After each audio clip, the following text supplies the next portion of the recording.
अगर मेरे जाने के बाद आपको वो सब भूल गए तो मेरे आने का यहाँ कोई फायदा नहीं है। मैं यहाँ किसी मिशन में पैसे के लिए नहीं जुड़ी हूँ। मुझे मिशन में काम करते करते 12 साल हो गए। मैंने समाज से कुछ नहीं लिया, केवल मैं आने जाने का खर्च अब समाज के लोगों से कहने के लिए लगी हूं।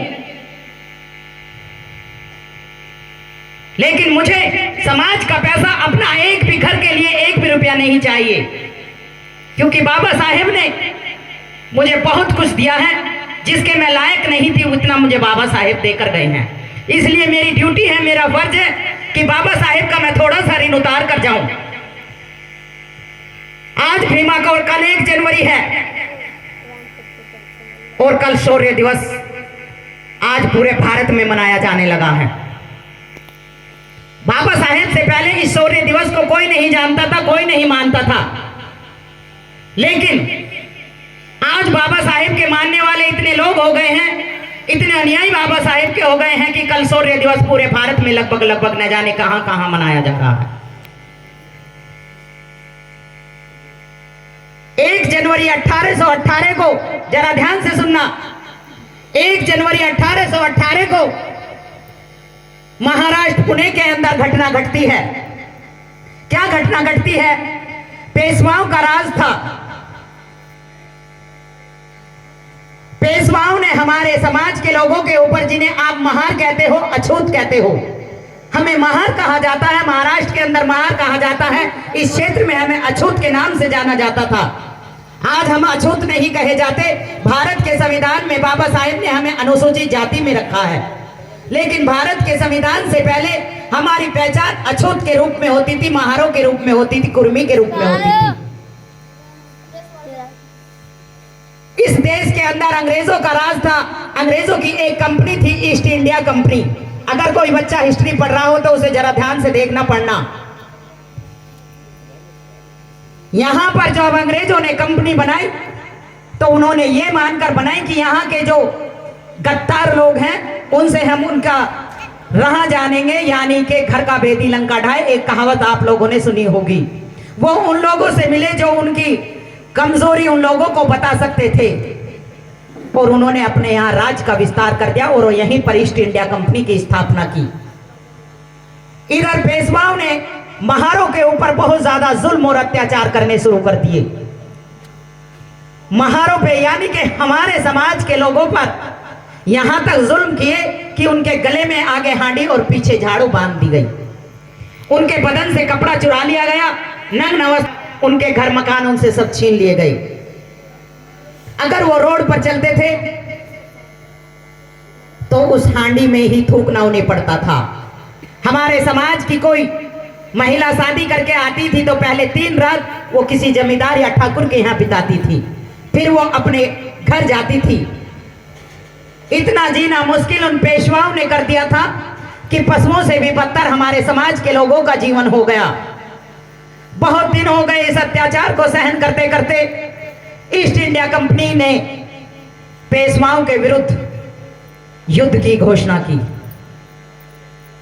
इधर जो महार थे वो दुखी थे, पेशवाओं के अत्याचार से वो बहुत दुखी थे, लेकिन फिर भी वो लोग ये चाहते थे कि हम भारत के लोगों का ही साथ दें, हम अंग्रेजों का साथ ना दें, हम ईस्ट इंडिया कंपनी के लोगों का साथ ना दें।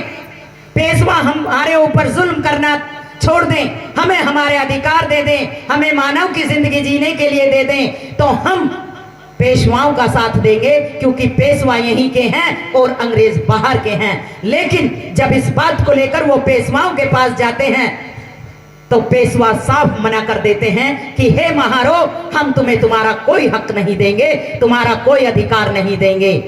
लेकिन जब जुल्म हद से ज्यादा बढ़ जाता है तो कुछ ना कुछ आंदोलन जरूर होता है।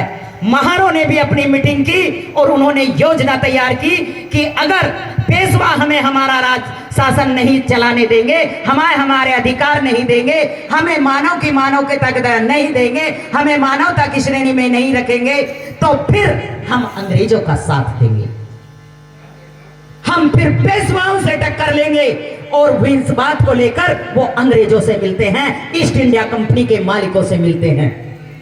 और जब वो मिलते हैं तो अंग्रेज तो यही चाहते थे कि ये लोग हमसे मिल जाएं, क्योंकि बहुत से महार ईस्ट इंडिया कंपनी में काम करते थे। इसलिए जब उन्होंने ये बात सुनी तो ईस्ट इंडिया कंपनी के लोगों के द्वारा पेशवाओं के विरुद्ध महार और अंग्रेज एक साइड हो गए और पेशवा एक साइड हो गए। 1 जनवरी 1818 को युद्ध हुआ और उसमें मात्र 500 महारों ने 28,000 4,000 नहीं, अभी वो 4,000 बोलकर गए थे, 4,000 नहीं 28,000 पेशवाओं की सेना को मार भगाया मात्र 500 वीरों ने। तो वो महासूरवीर कौन थे? वो आपके पूर्वज थे जिन्होंने 28,000 पेशवाओं की सेना को मार भगाया और विजय प्राप्त की। वो 1 जनवरी 1818 का दिन था, यानी कि कल का वो दिन था जो आपके पूर्वजों ने ये इतिहास रचा था। इसी खुशी को लेकर वहां पर अंग्रेजों ने एक स्तंभ बनाया भीमा कोरेगांव में। भीमा कोरेगांव में एक बहुत बड़ा स्तंभ अंग्रेजों ने बनाया और उस स्तंभ पर 500 महार सूरवीरों के नाम आज भी लिखे हुए हैं, आज भी लिखे हुए हैं। और आज कल 1 जनवरी है, लाखों लोग वहां उन महार शूद्रों को, शूरवीरों को श्रद्धांजलि देने के लिए भीमा कोरेगांव पहुंचते हैं। लेकिन ये परंपरा कब से चालू हुई? लोग अपना इतिहास भूल रहे थे।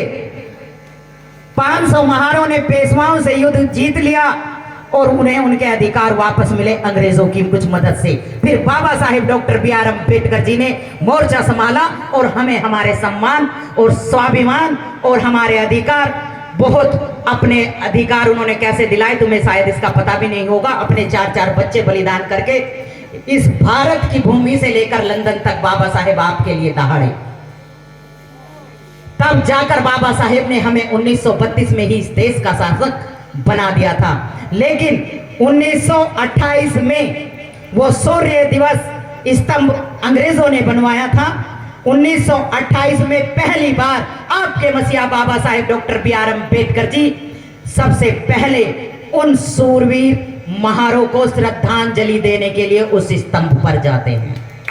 उस स्तंभ पर 1928 को बाबा साहेब पहली बार वहां जाते हैं और तब से उन महार सूरवीरों का नाम पूरे भारत के सामने उजागर हो जाता है। यानी कि एक बाबा साहेब गए उस शौर्य दिवस पर 1 जनवरी 1928 को बाबा साहेब पहली बार वहां पहुंचते हैं और अब 2024 चला गया है, 2025 की शुरुआत कल से है। आप सभी को नव वर्ष की हार्दिक हार्दिक मंगल शुभकामनाएं। आपके घरों से पाखंडवाद दूर जाए, आपके घरों में बाबा साहेब बुद्ध भगवान और संत रविदास, संत कबीरदास, इन सब के विचार आपके दिमाग और आपके घरों में आए। आपके बच्चे हर गलत काम से दूर रहे, यही कामना मैं आपके लिए लेकर इस अवसर पर आई हूं। बाबा साहब